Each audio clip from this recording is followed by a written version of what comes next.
lahat, ako si Limuel Guntang at sa 10 minutong ito gusto kong magbahagi ng tungkol sa isang napakahalagang bagay sa buhay natin. Ang compassion.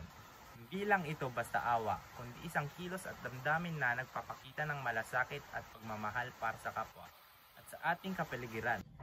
Kapag sinabing compassion, iniisip agad natin yung pakiramdam ng awa sa isang tao.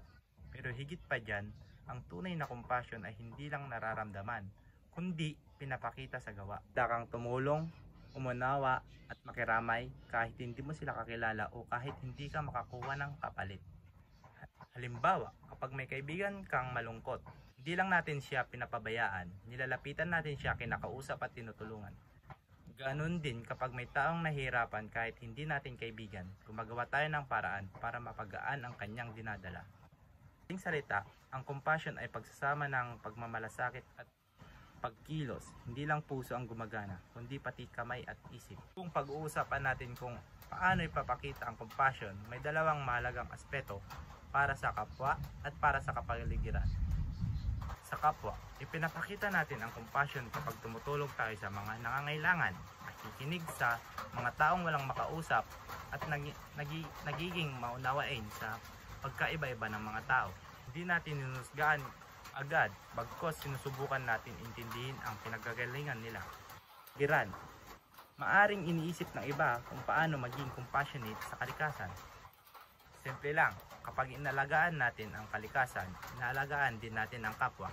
Halimbawa, kung naglilinis tayo ng paligid, hindi lang tayo ang nakikinabang, kundi pati ang komunidad.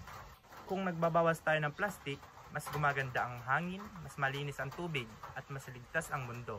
Para sa lahat, ang compassion ay hindi lang para sa tao, kundi para sa lahat ng nilalang at sa lugar kung saan tayo nakatira. Ano naman ang papel ng communal discernment para gawing mas maawain ang mga estudyante sa PIO at ang mundo? Communal discernment ay isang proseso kung saan ang isang grupo o komunidad ay nag-iisip, nag-uusap at nagdesisyon ng sama-sama para sa ikakabuti ng lahat. Hindi lang ito basta meeting, kundi isang mas malalim na paninilay kung ano ang makakabuti sa lahat. Halimbawa, sa PIO, kung may proyekto tungkol sa pagtutulong sa mga nasalanta ng bagyo, hindi lang isa ang nagdidesisyon. Nagkakasama-sama ang mga miyembro para magplano kung paano makakatulong ng epektibo sa pangangalap ng donasyon hanggang sa pagpunta sa lugar para mag-abot ng tulong.